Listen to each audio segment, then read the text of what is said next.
पहले वो गेट थे वहाँ और भी थी पीछे। हाँ नंबर चेंज हो गए ना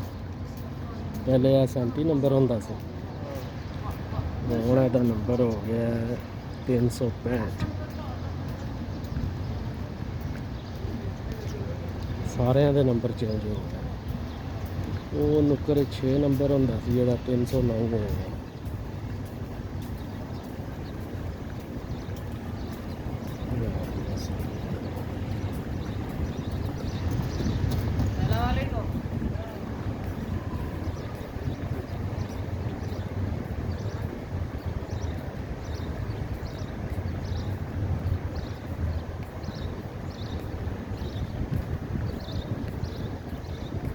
हम बिल्कुल खाली है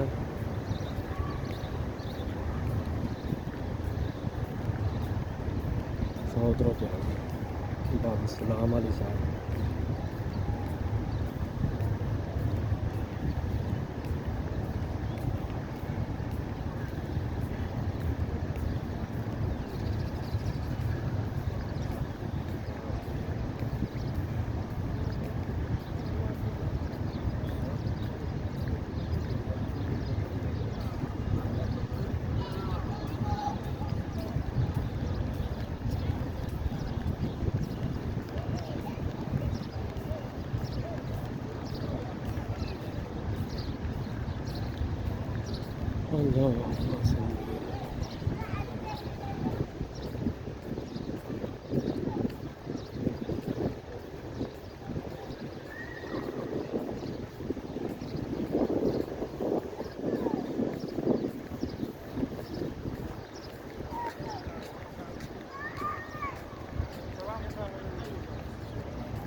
अस्सलाम वालेकुम